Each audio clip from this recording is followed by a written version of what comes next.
You're live. Hello, I'm Beth, and I'm here with Handy Max, and we're wanted to show you our raised bed heirloom garden. And for starters, let's start out with what it's made of. It is 4x8 beds put on landscape fabric and then filled with soil and compost and amendments. And we have, I think, 12, 14 beds now. Anyway, this is our compost pile. We've built it with pallets, and it is very handy. It is July, so the garden is a little bit bare in places as we get ready for our fall garden and that sort of thing, and the spring garden has finished. We have a lot of different things in the garden. One of the things is lamb's quarters, and this is a wild plant. Most people would consider this a weed, but it is very nutritious, and it's good in salads and good cooked as a pot herb.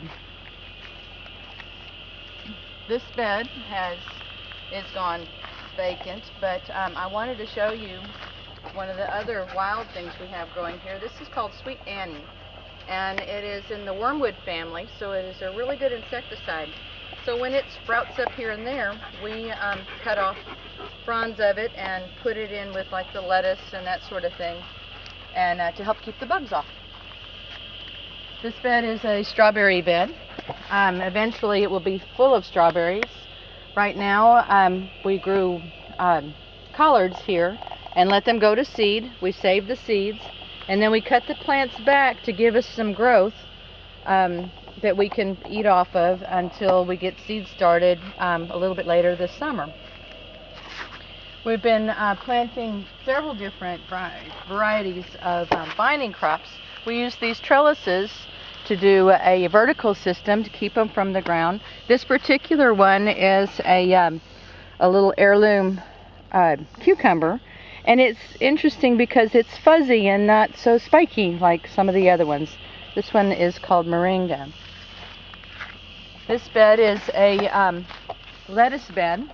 This spring it was covered with rime. That's this fabric here. That kept it warm when the weather was cooler and kept the humidity in. It also keeps the bugs out, and you can get a little earlier start on your garden with that. We use it with this hoop system.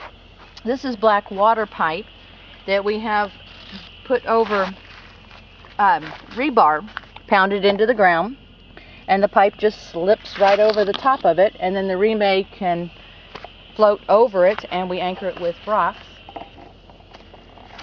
This bed was a spring bed, and we used the same system with the black pipe and the rebar, but we've added strings to it. So this spring, this had peas climbing on it. We got a really nice crop of those this year. We like to plant flowers in the beds just to kind of keep the pollinators coming, you know, bees and butterflies and that sort of thing. This year we did something interesting.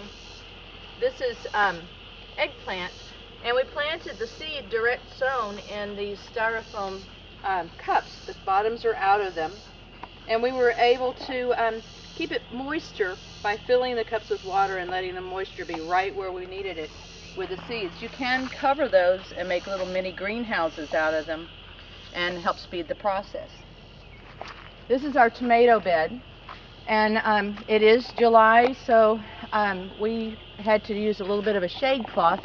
This is just screening for double wide sliding doors, and we bought this in a roll from Home Depot. It's working really, really well, and we've been still getting tomatoes. These tomatoes are showing signs of stress with the heat, and I've just cleaned up all of these. I've left a few because I thought you might like to see how they got leggy, and they've got these new growth tips and that sort of thing. And what I did after I cleaned them up is I clipped those tips and I put them in and went ahead and put them in the soil. Now these are looking a little wilty. They'll be okay. I just did that earlier today, but they will actually put roots on, and it'll give us a little bit of a fall crop. There's basil growing wild in the garden. This has been seeding itself for, I don't know, 3 or 4 years now. and it just kind of crops up here and there.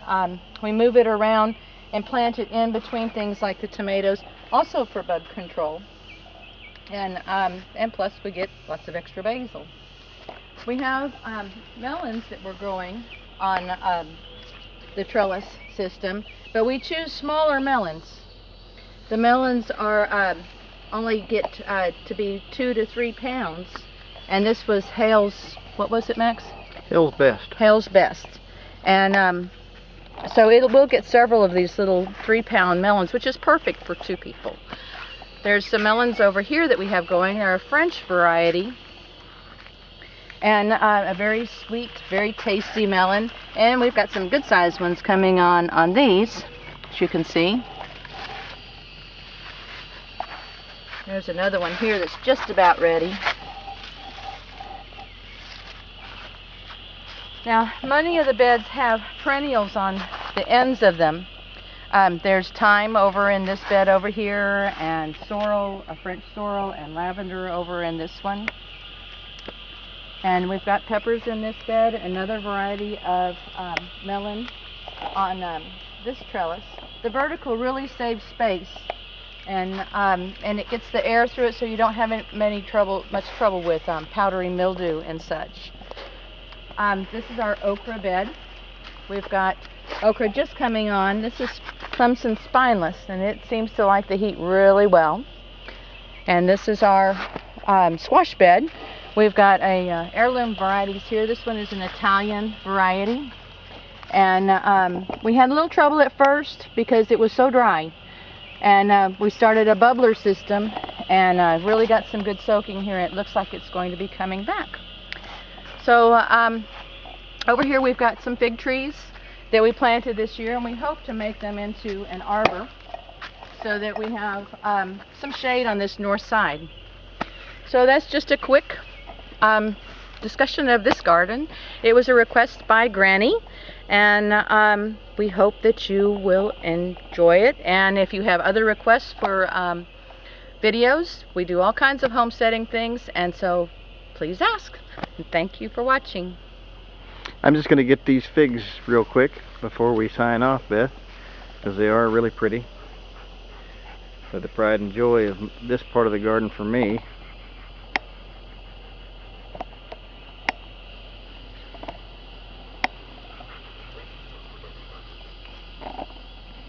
Thank you for looking.